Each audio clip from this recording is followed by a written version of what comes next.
नमस्कार, times now Navbharat digital देख रहे हैं आप। दिल्ली को यूं तो दिलवालों का शहर कहा जाता है, न जाने किसने ये परंपरा शुरू की, लेकिन हाल में दिल्ली में जिस तरह की घटनाएं सामने आ रही हैं उससे यही लगता है कि दिल्ली में पत्थर दिल वाले रहते हैं, जिनका दिल पसीजता नहीं है, उनके सामने हत्या होती है, नृशंस हत्या होती है।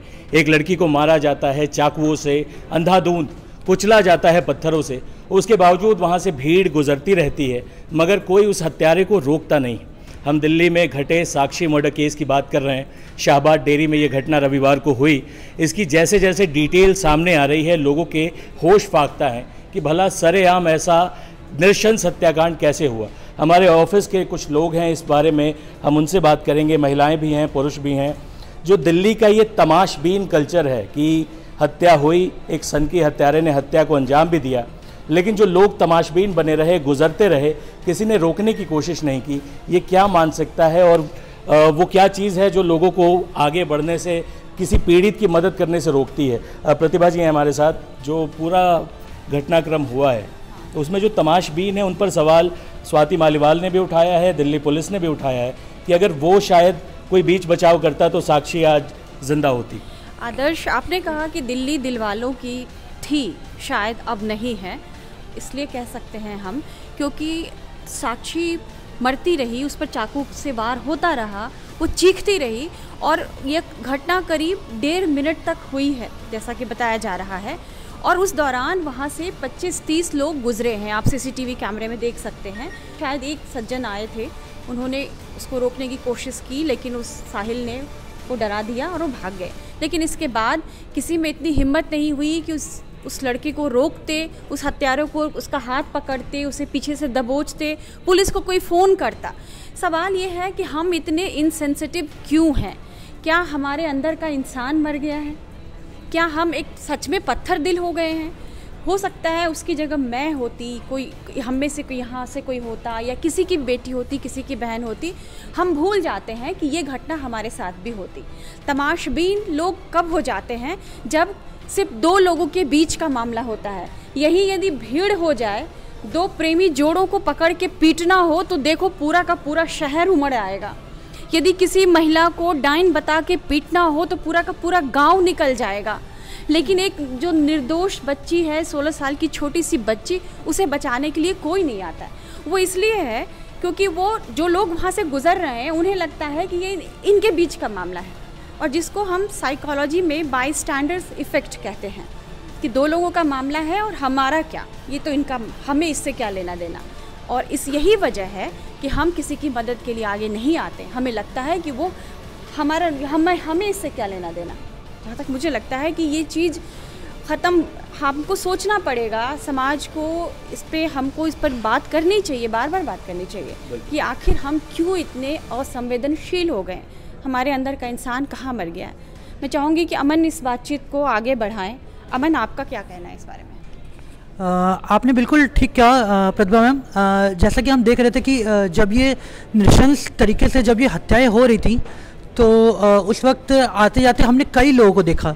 कम से कम 4-5 लोग ऐसे भी थे जो उस दौरान जब देख रहे थे। हाँ बिल्कुल, जब घटना हो रही थी तो काफ़ी करीब भी गए थे, लेकिन मतलब कोई मदद करने के लिए उस तरीके से आगे नहीं आया। बहुत ही असंवेदन मतलब लोगों की जो प्रतिक्रिया हमें देखने को मिली वो काफ़ी दिल को काफ़ी कष्ट देने वाली थी कि अगर थोड़ी सी भी शायद जहमत किया होता, अगर थोड़ी सी भी मान लीजिए अगल बगल कोई भी आदमी होता, अगर रोकता तो शायद वो लड़की शायद बच सकती थी। ये देख के ये सवाल ज़रूर उठता है कि ये दिल वालों की दिल्ली हम इसे कह सकते हैं कि नहीं कह सकते हैं, क्योंकि इतना असंवेदनशीलता थोड़ा सा सवाल तो उठाती है लोगों के अंदर।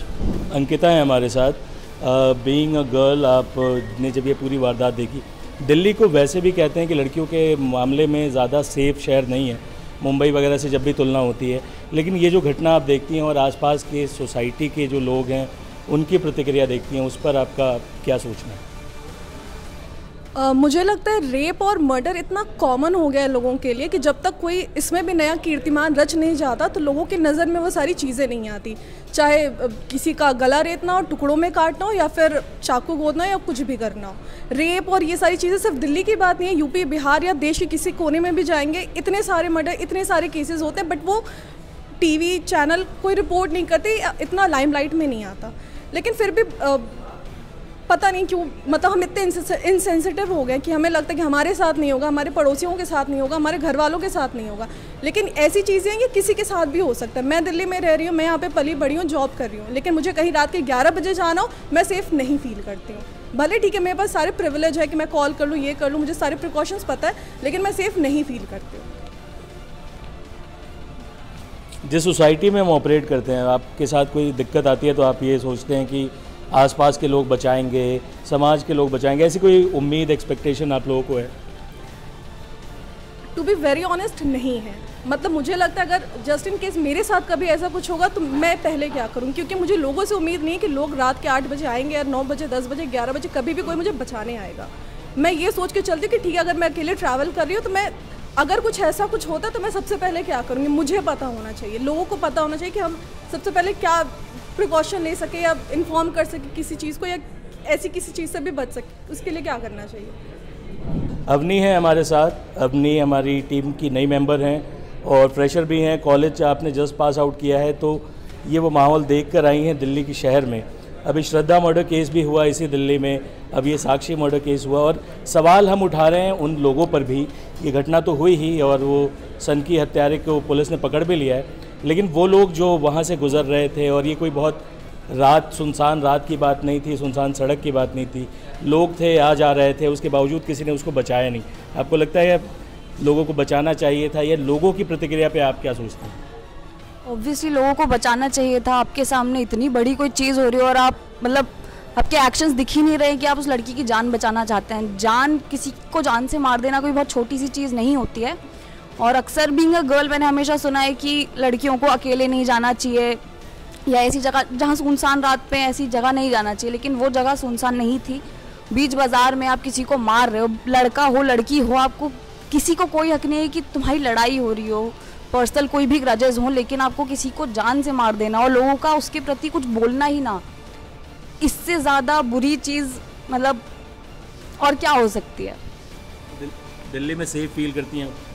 नहीं, मैं पिछले कुछ टाइम पहले ही यहाँ शिफ्ट हुई हूँ और मैंने आज तक सुना है कि दिल्ली बहुत बुरी है, लेकिन जो ऐसी चीज़ें हो रही हैं, मतलब अब तो मुझे लोगों के साथ रहने में, मतलब आसपास के लोगों से भी ऐसा डर लगता है कि नहीं, अगर मेरे साथ कुछ होता है तो लोग नहीं आएंगे मुझे बचाने के लिए, तो मेरा अकेले जाना तो सेफ़ है ही नहीं, मेरा लोगों के बीच रहना भी सेफ़ नहीं है। कौशल जी हैं हमारे साथ, टाइम्स नाउ नवभारत वेबसाइट के साथी हैं।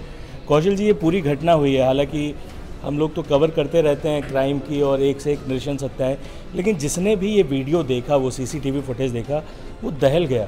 न सिर्फ इसलिए कि वो हत्याकांड इतना निर्मम है, बल्कि जो लोगों की प्रतिक्रिया है। मतलब हम अगर भरे बाज़ार में भी लड़कियां और लड़के, कोई भी, जैसा उन्होंने ठीक कहा अवनी ने, कि आप किसी की भी हत्या सरेआम कर दें और लोग देखते रह जाएं, तो एक समाज पर भी सवाल, सबसे बड़ा सवाल इस घटनाक्रम या पिछले विगत कुछ दिनों से हम जो घटनाएं देख रहे हैं, सबसे बड़ा सवाल अब समाज पे ही उठने लगा है। हत्यारा है वो किया, चाहे कोई रिवेंज में क्या, जुनून में क्या, चाहे उसका जो भी इशू, लेकिन सबसे बड़ी बात है कि अगर हम चीज़ को होते हुए देख रहे हैं, मान लीजिए मैं ऑफिस में काम कर रहा हूँ, बाहर निकलता हूँ, अगर मेरे सामने कोई घटना घट रही है, चाहे किसी को टच, छेड़छाड़ हो रहा हो, मर्डर हो रहा हो, चाहे कोई भी, अगर हम उसको बीच में जहाँ तक हिम्मत हो, या जो हमें लगे इसका बचाव कैसे करें, अगर हम ये नहीं करते हैं तो सबसे बड़ा दोषी हम होते, क्योंकि गुनहगार तो दोषी है, वो कर रहा, वो अलग विषय होता है, ऐसी कई घटनाएं होती, लेकिन जो देख रहा है, जो उसको कोई फ़र्क नहीं पड़ता है, इसमें कई सारी बातें सवाल उठ सकते हैं। अगर दोषी तो अब आपने इतनी घटनाएं, मतलब इतिहास से लेके वर्तमान तक में देखा कई घटनाएं हैं,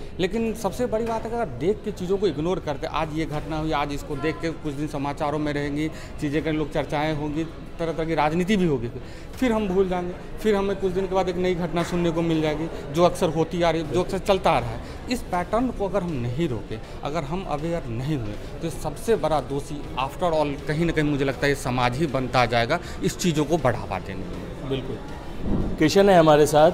किशन, आपसे भी मेरा वही सवाल है।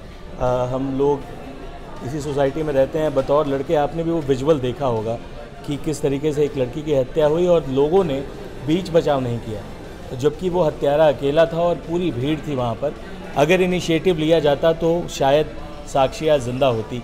इस पूरी घटना को देखने के बाद पहली प्रतिक्रिया आपकी क्या आती है? लोगों पर मैं जानना चाहूँगा, समाज के बारे में। देखिए, समाज के लोग आज की डेट में ऐसे हो गए हैं कि उनको लगता है कि अगर सामने हमारे कोई भी घटनाक्रम हो रही है तो वो हमसे रिलेटेड नहीं है या उससे हमारा कोई लेना देना नहीं है, तो हम बीच में क्यों पड़े। ये जो मानसिकता हमारे समाज के लोगों ने बना के रखी हुई है, इससे पहले तो चेंज उन्हें करना चाहिए। और अगर ऐसा नहीं करते हैं तो आज एक हत्या हुई है, आगे चल के हर रोज़ ये हत्याएँ देखने को मिलेंगी, जिसका कोई भी मतलब कोई आंकड़ा नहीं है। प्रांजुल है हमारे साथ। प्रांजुल, आपसे भी मेरा वही सवाल है, पूरी घटना देखने के बाद पहली प्रतिक्रिया आपके मन में क्या आई? ये जो समाज का अप्रोच है, जो वहाँ गुजरते लोग, तमाशबीनों का अप्रोच है, हत्यारे की बात तो हम खैर करेंगे ही, लेकिन इस पूरी घटना को देख के पहली आपकी प्रतिक्रिया क्या है? मैंने कल परसों में वाला वीडियो देखा है, करीबन 26 सेकंड का वो वीडियो है, और 26 सेकंड में हम करीबन 8-10 आदमी वहाँ से गुजरते हैं। कोई उसको बचाने का एक जाता है, लेकिन वो फिर भाग लेता है वहाँ से। तो सबसे पहली बात ये आती है कि लोग किसी के पचड़े में नहीं पड़ना चाहते, कि हमसे मतलब नहीं है सड़क पे क्या हो रहा है, क्या नहीं हो रहा है। दूसरी चीज़ सवाल उठता है सोशल पुलिसिंग पर, कि आपकी सोशल पुलिसिंग कैसी है? आप क्या पब्लिक को इतना कंफर्ट फील करा रहे हैं कि पब्लिक पुलिस के पास जाकर कुछ भी बता सके? लोग इतना डर क्यों रहे हैं? आप इस केस को अगर बहुत ही जो भी उसमें निकल के आया उससे देखिए कि ये केस होता है, वहाँ से 7 से 8 लोग गुजरते हैं, वो कुछ नहीं करते हैं। इस केस में पुलिस को सूचना कब दी गई, कितनी देर बाद दी गई? पुलिस को बहुत देर बाद पता चलता है कि वहाँ पर कुछ ऐसा हो गया। वो लड़का हत्यारा जो साहिल है, वो मर्डर करने के बाद वहाँ से भागता है, लौट के आता है, फिर एक बार उसको पत्थर से वार करता है, और उसके बाद वो अपने नानी के यहाँ बुलंदशहर चला जाता है। तो आसपास के लोग क्या कर रहे थे कि वो बुलंदशहर तक कैसे गया, पुलिस को सूचना क्यों नहीं दी गई, है ना? तो ये सब सवाल इसी पर उठते हैं कि आपकी सोशल पुलिसिंग कैसी है। पुलिस ने हमें इतना कंफर्ट फील कराया कि हम नॉर्मली जाके वहाँ पर ऐसा कर पाएँ। हम अगर आप जो लोग गाँव के परिवेश में बड़े हैं वो इस चीज़ को बहुत अच्छे से जानते होंगे कि गांव में जो बड़े बुजुर्ग होते थे, हमारे मोहल्ले में कौन आ रहा है, कौन जा रहा है, वो पहले से जानकारी रखते थे। कोई अगर उनको संदिग्ध लगता था वो बाहर ही टोक देते थे, उनसे ये मतलब नहीं होता था कि वो मेरे घर आ रहा है या किसी पड़ोसी के घर जा रहा है। तो हमें उस परिवेश को बदलना पड़ेगा। पुलिस को भी चाहिए कि वो इतना कंफर्ट फील कराए अपने नागरिकों को कि वो नागरिक जो हैं उसको वहाँ तक पहुँच सकें, अपनी शिकायत दर्ज करा सकें। दिल्ली में हुए साक्षी मर्डर केस पर ये थी हमारे दफ्तर के साथियों की प्रतिक्रिया। दिल्ली दिलवालों की है या नहीं, इसका फैसला हम आप पर छोड़ते हैं, लेकिन एक बात तो है कि साक्षी मर्डर केस ने दिल्ली पर, दिल्ली वालों पर, कानून व्यवस्था पर और महिलाओं के प्रति हमारी सोच पर, एक समाज के तौर पर हम कैसे होते जा रहे हैं, इन तमाम चीज़ों पर बहुत बड़े सवाल खड़े किए हैं। आपकी क्या प्रतिक्रिया है इस पूरे मामले पर? कमेंट बॉक्स में हमें ज़रूर बताइएगा। इस तरह के तमाम वीडियोस, देश दुनिया की सारी खबरों के लिए आप जुड़े रहें टाइम्स नाउ नवभारत डिजिटल के साथ।